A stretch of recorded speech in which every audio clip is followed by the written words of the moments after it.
Bezrat Hashem, le soir de ce matin, Parashat Nasso.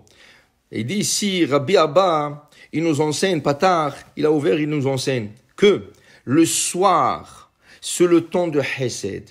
Et dans le temps de Hesed, la Neshama, elle monte vers le haut. C'est pour ça que David Amelech, il s'est réveillé à minuit. Pourquoi il s'est réveillé à minuit? Parce que en ce moment-là, à minuit, c'est le Hesed qui sort dans le monde et c'est là qu'il composait ce psaume de Tehillim.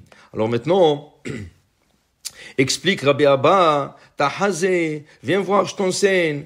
Quand le gens dort et il goûte un peu le goût de la mort, V'nishmata salka del ila, et la neshama monte en haut. Qu'est-ce qui fait la neshama en haut? Elle monte, elle monte, elle monte. Mais où elle monte? Alors on explique que la neshama monte à des niveaux qu'elle mérite ce jour-là. Chaque jour, la neshama monte à un différent niveau. Qui veut dire, chaque jour, vous avez des rêves différents. Deux fois, des rêves qui sont vrais, deux fois, des rêves qui sont pas vrais, deux fois, des rêves qui ne veulent rien dire, et des fois, des rêves qui ont beaucoup de significance. Qu'est-ce qui fait ce type de rêve? C'est les bonnes actions durant la journée, dit le Zohar, et c'est là qu'on donne à Neshama accès.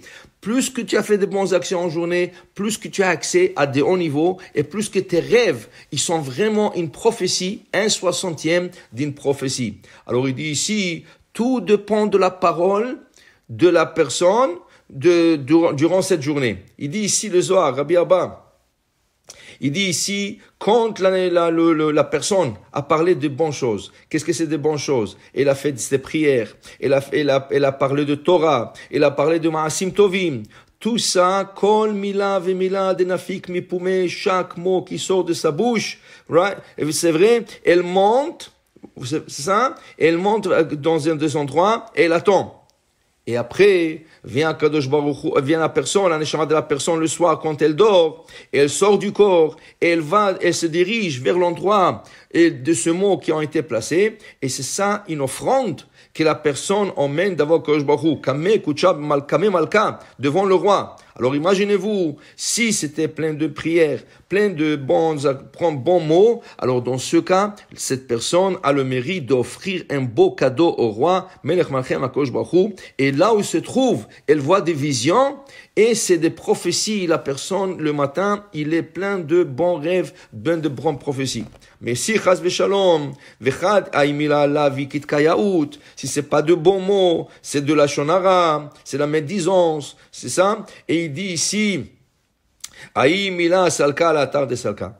Elle monte dans l'endroit qu'elle monte. Et le Zohar explique dans un endroit, elle monte dans des endroits où il y a des anges de mensonges, qui veut dire que les anges se moquent de la Neshama. Ils lui font montrer des choses qui sont pas vraies. Ils se moquent de cette Neshama et ils lui font tromper dans le route de ciel, c'est ça? Et dans toutes sortes de choses. Et là, comment cette personne va prendre ces mots-là et les offrir devant Akadosh Baruch Hu? Ça va être une honte pour dire que chaque mot, elle compte et elle monte et tu dois donner un compte rendu là-dessus.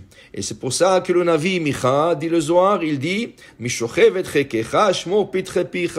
fais attention à celle qui couche juste à côté de toi. De qui parle le prophète Micha? Est-ce qu'il parle de ta femme? Quoi? Tu dois faire attention à ta femme? Qu'est-ce qu'il va faire? Au contraire. On dit pour Shalom Bayit, l'homme doit faire 100% confiance à sa femme, comme la femme fait 100% confiance à son mari. Alors pourquoi le Navi Micha, il dit fais attention à celle qui se couche juste à côté de toi? Il parlait pas de la femme, dit le Zohar, il parlait de la Neshama. La Neshama qui couche juste à côté de toi. Et elle qui te quitte à minuit, et elle monte dans le ciel, elle doit donner un compte rendu, elle doit montrer à Kadosh Baruch Hu tout ce que tu as dit durant la journée. Et c'est pas parce que elle va faire la shonara, c'est parce que c'est son devoir. La Kadosh Baruch Hu t'a donné en toi, et c'est elle qui monte au ciel et doit offrir tout le mot que tu as dit. Alors fais attention, parce que chaque mot que tu dis, rien se cache. Tout se monte devant Kadosh Baruch Hu, et tu devrais donner un compte rendu. C'est pour ça qu'on dit, David Amelech, il dit, Ashrei Adam lo yachshov Adonai lo avon. Heureux l'homme que un péché ne lui sera pas compté par le mot de sa bouche, pour dire combien il faut faire attention de sortir de la bouche que de prières, que de bonnes choses. Et Be'ezrat Hashem, ça va être des grandes offrandes que vous pouvez offrir à Kosh Baruch Hu. Et Be'ezrat Hashem n'aurez pas honte et vous allez voir des bonnes visions, de bons rêves. Alors Be'ezrat Hashem, ayez une bonne journée. Amen.